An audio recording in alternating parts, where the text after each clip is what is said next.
Hi hello ನಮಸ್ಕಾರ. ನೀವು ನೋಡ್ತಿದ್ರಾ mister Madeva vlogs YouTube ಚಾನಲ್ಗೆ ತಮ್ಮೆಲ್ಲರಿಗೂ ಸ್ವಾಗತ ಸುಸ್ವಾಗತ.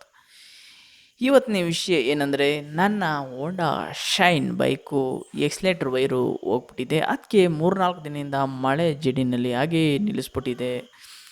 ಅದಕ್ಕೆ ಇವತ್ತು ಏನು ಮಾಡಿದ್ದೀನಿ ಅಂದರೆ, ಒಂದು ಹೊಸ ಎಕ್ಸ್ಲೇಟ್ರ್ ವೈರ್ನ ತಗೊಬಂದಿದ್ದೀನಿ. ಅದನ್ನ ರೀಪ್ಲೇಸ್ ಮಾಡಿ ಈ ಒಂದು ಹೊಸ ವೈರ್ನ ಅದಕ್ಕೆ ಹಾಕ್ತೀನಿ.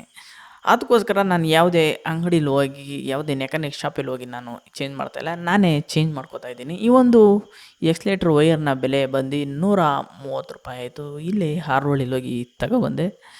ಈಗ ಒಂದೊಂದಾಗಿ ಅದರ ಪಾರ್ಟ್ನ ಬಿಚ್ತೀನಿ. ಸ್ಕ್ರೂ ಡ್ರೈವರ್ ಬೇಕು ಒಂದು ಪಾರ್ಟ್ ಬಿಚ್ಚೋಕ್ಕೆ. ಅದಕ್ಕೋಸ್ಕರ ಸ್ಕ್ರೂ ಡ್ರೈವರ್ ತಗೊಬಂದ್ಬಿಟ್ಟು ಫುಲ್ ಟೈಟ್ ಆಗೋಗ್ಬಿಟ್ಟಿತ್ತು, ಅದಕ್ಕೆ ಲೂಸ್ ಮಾಡ್ತಾಯಿದ್ದೀನಿ. ಲೂಸ್ ಆಯಿತು. ಈಗ ಆ ಒಂದು ಪ್ಲೇಟ್ನ ಕಳ್ತಿ ಸೈಡ್ ಮಾಡ್ತೀನಿ. ನೆಕ್ಸ್ಟು ಒಂದು ಹಳೆ ವೈರ್ ಇದ್ದಿದ್ದನ್ನ ಕಳೆದು ಬಿಸಾಕ್ಬಿಟ್ಟು ಹೊಸ ವೈರ್ನ ಹಾಕ್ಬಿಟ್ಟು ಈಗ ಚೆಕ್ ಮಾಡ್ತಾಯಿದ್ದೀನಿ. ಅಷ್ಟೊತ್ತಿಗೆ ನನ್ನ ಫ್ರೆಂಡ್ಸ್ ಇಬ್ಬರು ಬಂದರು. ಅವರು ಕೂಡ ಚೆಕ್ ನಾನು ರೆಡಿ ಮಾಡ್ತಾ ಇರೋದನ್ನ ನೋಡಿಕೊಂಡು ಅವರು ಕೂಡ ಅಲ್ಲಿ ಇಲ್ಲಿ ಕೈ ಹಾಕ್ತಾವ್ರೆ, ನೋಡ್ತಾ ಇರ್ಬೋದು. ನೆಕ್ಸ್ಟು ವೈರನ್ನೆಲ್ಲ ಕುಣಿಸಿದ್ದಾಯಿತು, ಚೆಕ್ ಮಾಡಿದಾದ್ಮೇಲೆ ನೆಕ್ಸ್ಟು ಈ ಒಂದು ಬಾಕ್ಸ್ನ ಫಿಟ್ ಮಾಡಿಬಿಟ್ಟು ಈಗ ಸ್ಟಾರ್ಟ್ ಮಾಡೋಕೆ ಹೋಗ್ತೀನಿ. ಅಷ್ಟೊತ್ತಿಗೆ ಇನ್ನೊಬ್ಬ ನನ್ನ ಫ್ರೆಂಡ್ ಒಬ್ಬ ಕೀನ ಆಫ್ ಮಾಡ್ಬಿಟ್ಟ. ಅದಕ್ಕೋಸ್ಕರ ಯಾಕೆ ಆಫ್ ಮಾಡಿದೆ ಅಂದ್ಬಿಟ್ಟು ಆನ್ ಮಾಡಿಕೊಂಡು ತಿರ್ಗಾ ಸ್ಟಾರ್ಟ್ ಮಾಡ್ತೀನಿ. ಆರಾಮಾಗಿ ಕ್ಲೀನಾಗಿ ಸಖತ್ತಾಗಿ ಸೂಪರಾಗಿ ಸ್ಟಾರ್ಟ್ ಆಯಿತು.